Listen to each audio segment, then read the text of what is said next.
Iyon. Magandang araw muli sa inyo mga paps, ano? Isang mapagpalang araw na naman sa inyong lahat. For today's video na naman natin mga paps, ito, gagawin kong silver itong ating lumang rim set. Okay? Kung napanood nyo yung mga past videos ko, ganito dati yung rim set ko. Ayan. Bansay yung brand nito mga paps. Alam nyo ba mga paps, 2014 pa tong rim na to. Napalitan ko siya 2019 ng December. So, 2014, 15, 16, 17, 18, 19. So, 5 years tinagal nitong rim na to. Wala siyang bengkong mga paps. Mayroon man siya pero kunting-kunti lang. Na-realize ko matibay din pala tong Bansay rim na to. Kaya sa gustong palit ng rim na Bansay din yung brand, ay depende po sa inyo kung magugustuhan nyo. Pero para sa akin, matibay din siya mga paps. Ayan, makapal din siya. Oh.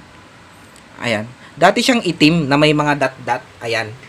Kung makikita nyo, meron siyang linya na pa ganon, tapos may mga dot-dot siya. Tapos yung sa parang ilalim niya, may mga pa-square-square. So, paano to magiging silver? Ganito lang yan mga paps. Nalagyan ko na siya, kumbaga, parang natanggal ko na yung kulay itim niya. Ano bang ginamit ko dyan? Eto mga paps, ipapakita ko sa inyo. Etong liquid sosa. Pasensya na mga paps, hindi ko na naipakita yung video paglagay ko na ito. So, ito na lang sigurong isa, ipapakita ko sa inyo kung paano. Alam ko maraming gumagawa na nito. Pero ipapakita ko pa rin sa inyo kung paano. Ang pinagkaiba lang namin is magkakaiba kami ng motor. Okay? Ito naman sa akin sa Honda Wave 100. Ayan. Itong hub ko mga paps, stock pa to. Ayan. Drum type siya. Hindi siya disc brake. Wave 100 to. Yung Wave 100R is disc brake. Ayan. Gold yung rayos niya mga paps. Ayan. Yan. So, gagawin ko tong silver. Magpapalit ako ng rim set. Tapos, ito, i-repaint ko na rin to. Siguro sa next episode natin. Ayan, i-repaint ko siya. Medyo, ano na siya mga paps, oh.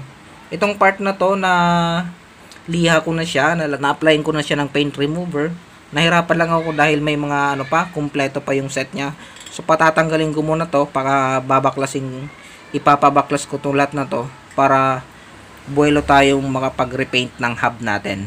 Okay, magkabilaan yan mga paps, front and rear. Ayan. So mamaya papakita ko sa inyo kung paano ko tanggalin tong kulay itim na to. Yun nga lang mga paps, ito kasing may mga tuldok-tuldok na to, tapos tong may mga linya na to, mahirap siyang tanggalin ng liquid sosa. Ayun, may mga tira pa siya, oh. Ayan, oh, makikita nyo. Ano kaya i-repaint ko to mga paps? Ano sa palagay nyo? Paki-comment ka po mga paps kung anong magandang kulay dito. Ayan. Sa kulay itim nating Honda Wave 100. Ayan yung liquid sosa niya mga paps. Ano kaya magandang kulay dyan? Pero sa tingin ko maganda yung silver mga paps. Yun nga lang, may mga bakat pa ng may mga bakas pa ng design niya. Hindi lang siya matanggal. Pag niliya ko kasi to, posibleng lumipis yung rim natin. Ayan, oh. Kaya panigurado i-repaint ko na lang to. Kaya hihingi sana ako ng ideya sa inyo mga paps kung anong magandang kulay. Okay? So pipili po ako kung alin yung mas maraming pabor sa kung anong kulay man ang i-repaint ko dito. Okay? So sana matulungan nyo ako mga paps. So, ayun. Ito nga. Sisimulan ko na yung pag-liquid sosa na ito, mga paps. Alright? So, after nitong matanggalan ko ng kulay, papatanggalin ko na yung rayos. Papalitan rin ako ng stainless na rayos. Papalitan ko na to kasi kinalawang na siya. Oh. Sa sobrang tagal din kasing hindi na to nagamit. Since December pa, simula na nagpalit ako ng gold rim. Ayan. Ayan, kinalawang na siya. Siguro stainless na lang din to ipapalit ko dito. Okay? So tara. Ililiquid sosa na natin to mga paps. Yan, ano? Ito na nga mga paps. Sisimulan na nga natin yung pagliliquid sosa natin.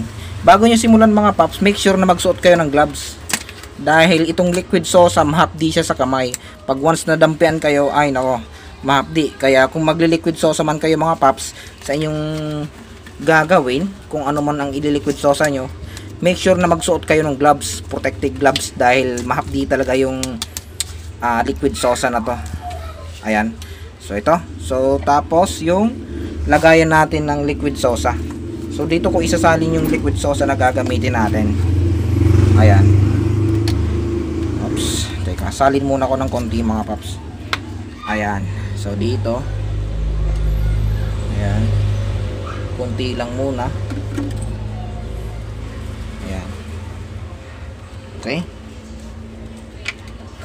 Tapos lagay natin ng konting tubig para hindi siya masyadong matapang. Lagyan lang natin ng konting-kunti lang.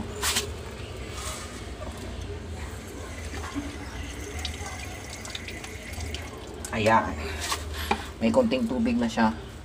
Tapos sunod natin yung sipilyo or kahit anong pang brush natin para mag-apply dito sa rim natin. Okay? So tara, simulan na natin mga paps. Maselo.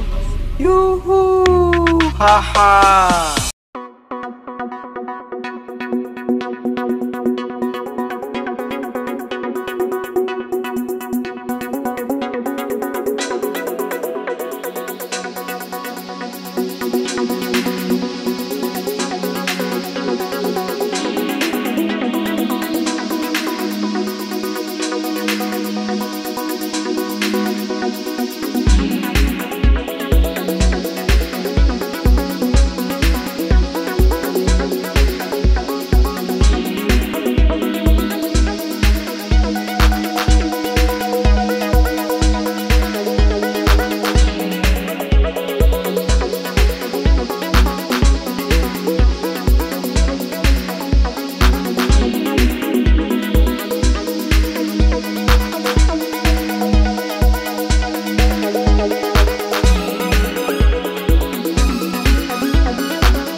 Okay.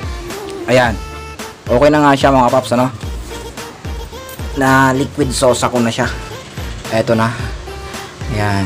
Tingnan nyo, hindi talaga naalis yung mga dot-dot niya dito.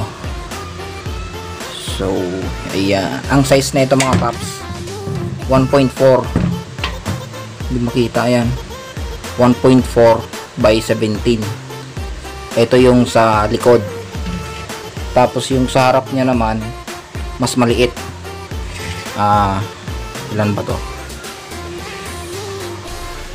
1.2 ata to. Saan ba yung size na ito? Ito. Ayan siya. 1.2 by 17. Okay. So, ayan. Pa-comment na lang mga paps, ha. Hingi lang ako ng ideya kung anong bagay na kulay dito. Ayan. So hanggat wala pang may nagko-comment, ikakabit ko na muna pansamantala. So magbabase ako kung anong mas nakararaming pabor, kung anong kulay ang i-repaint ko dito. Okay?